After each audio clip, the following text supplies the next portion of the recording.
Parce que la première des choses, c'est de regarder, depuis que nous bénéficions de l'aide, comment faire pour que l'aide nous amène à nous passer de l'aide, fondamentalement. Je crois que c'est la question de base qui a amené le Parlement européen à réaliser qu'en fait, nous avons un capital inactif qui constitue notre patrimoine foncier dans le domaine rural. Et je crois que ça, c'est une excellente chose. D'autant plus que l'Union européenne est en train de dire que de plus en plus l'aide au développement va diminuer. Donc il s'agit maintenant de rester efficace dans l'allocation des ressources du contribuable européen aux pays en voie de développement. Donc sur le principe, je voudrais dire que nous adhérons particulièrement au fait qu'il faut aider les pays en voie de développement à se passer de l'aide, pour nous résumer. Et l'un des moyens pour le faire, c'est d'aider ces pays en voie de développement à activer un capital mort qui est le capital du foncier dans le domaine rural.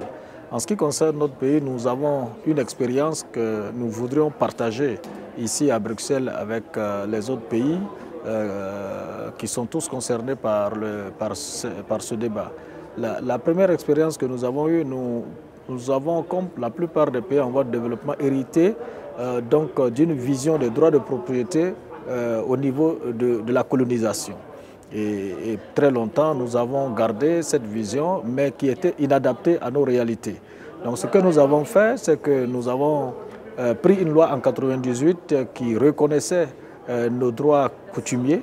Et donc, pour que l'accès à la terre, la propriété foncière selon les règles coutumières soit reconnue, et que nous puissions, à travers cette loi, délivrer des titres fonciers, des titres de propriété aux multitudes de petits producteurs, aux nombreux paysans de notre pays. Le fait de légiférer dans le domaine et d'avoir des titres de propriété, ça peut prévenir des conflits et donc ça peut contribuer à la paix.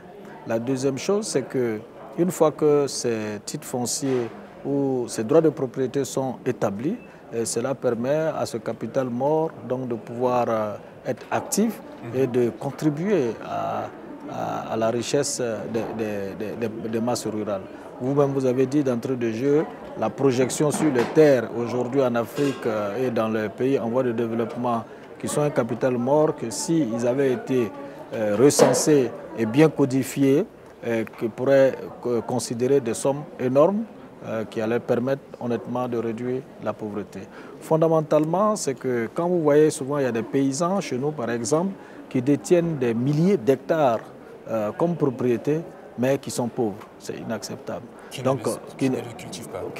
Même s'ils les cultivent, mais parce qu'ils n'ont pas de titre de propriété légal reconnu par les banques, reconnu par les assurances, pour qu'on leur fasse des prêts afin qu'ils puissent cultiver et sortir exploiter cette terre et avoir de la production qui peut constituer de la richesse et qui peut aussi contribuer à leur alimentation. Donc c'est clair que ça, c'est un vrai débat et nous pensons que le moment est venu. D'ailleurs, c'est pas trop tôt, parce que c'est une question que nous devons régler maintenant. Si on ne règle pas cette question, les générations à venir auront ce problème avec beaucoup plus de complexité. Donc nous pensons que c'est vraiment un thème pertinent et nous sommes tout à fait d'accord avec cette initiative de l'Union européenne.